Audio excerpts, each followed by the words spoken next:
Welcome beyond the veil. You are listening to Moonlight and Ironwood.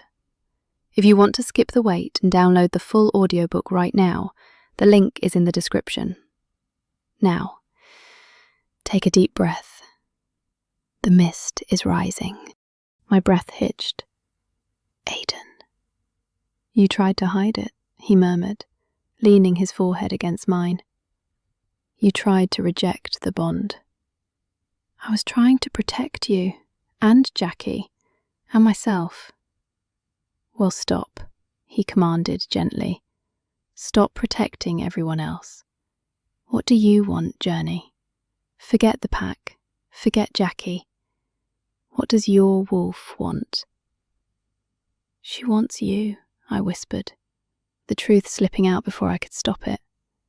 She's been screaming for you since Tuesday. Good, Aiden growled.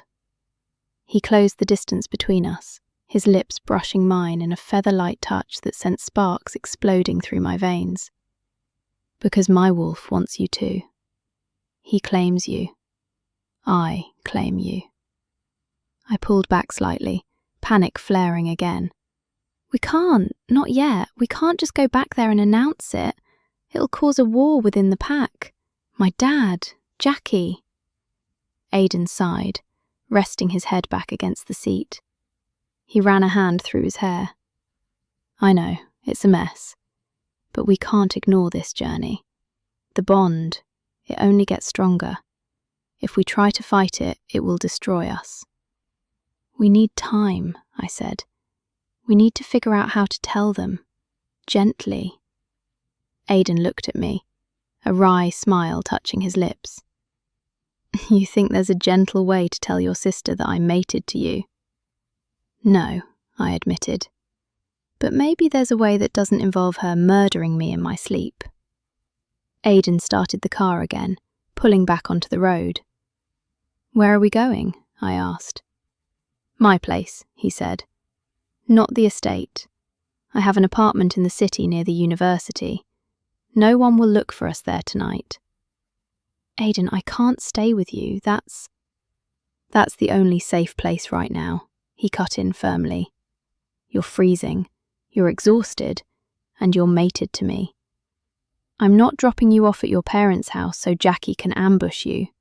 You're staying with me. He reached across the console and took my hand, lacing his fingers through mine. His grip was possessive, warm, and unbreakable. We'll figure it out in the morning, he promised. But tonight, you're just Journey, and I'm just Aiden, and we're finally where we're supposed to be. Chapter 8, The Alpha's Council. Aiden's apartment was exactly like him, modern, clean, and smelling of cedarwood. It was on the top floor of a high-rise near the university, far enough from the packlands to feel like neutral territory. I was practically sleepwalking by the time we got inside. Aiden gave me a pair of his sweatpants and a t-shirt, pointing me toward the bathroom. When I came out, scrubbed clean of the solstice makeup but still feeling the phantom weight of the beige dress, he had already pulled the duvet back on his massive bed. You take the bed, he said, not leaving room for argument. I'll take the couch. Aiden, it's your bed, I mumbled, my eyes drooping. And you're my mate, he said simply. Sleep, Journey. I crawled in. The sheets smelled like him. It was the most comforting scent in the world, and within seconds, the adrenaline crash hit me. I was out before my head fully settled on the pillow. Aiden watched her sleep for a long time. She looked so small in the middle of his king-sized bed, curled up in a ball, her hand clutching the pillow near her face. The pull to crawl in beside her was agonizing. His wolf was pacing inside his chest, demanding he comfort their mate, demanding he never let her out of his sight again. She needs rest, Aiden told his wolf sternly, and we need a plan. He quietly backed out of the bedroom, closing the door until it was just a crack ajar. He walked into the living room and stared out at the city lights. The snow was still falling, turning the world white. He pulled his phone from his pocket. He had 12 missed calls from Jackie, 5 from her father, and 1 from his own father. Aiden took a deep breath, walked out onto the freezing balcony, and dialed Alpha Stone. It rang once. Aiden. His father's voice was calm, but there was a steel undercurrent that warned of a coming storm. You caused quite a scene tonight. I know, Aiden said, leaning against the railing. The cold wind bit at his face, grounding him. Jackie is hysterical, to put it mildly. The Alpha continued. She claims you kidnapped her sister. The Beta is demanding answers. I assume you have a good reason for running off with Journey? I didn't kidnap her, Aiden said. I took her somewhere safe. Safe from whom? Her family? Yes. Aiden gripped the phone tighter. Dad, she's my mate. The line went dead silent. For a long moment, the only sound was the wind whistling past the high-rise. Are you certain? Alpha Stone asked finally. His voice had lost its edge, replaced by the heavy gravity of the Alpha command. I felt it the moment she walked past me in school last week, but she was masking her scent. Tonight the mask slipped. When I touched her during the waltz, it nearly brought me to my knees. There is no doubt. He heard his father. The Beta's youngest daughter. A latent wolf. She's not latent, Aiden corrected quickly. She shifted reflexes in gym class. She's strong, Dad. She's been hiding, because of Jackie. Ah, the Alpha said. Jackie. Yeah, Jackie. Aiden ran a hand through his hair. It's a mess. Journey is terrified. She thinks Jackie will kill her. She thinks the pack will hate her for stealing me. The bond is sacred, Alpha Stone said firmly. The pack respects the moon goddess's choice above all else, even above political arrangements. Tell that to Jackie, Aiden muttered. I will, the Alpha said. Aiden blinked. You will?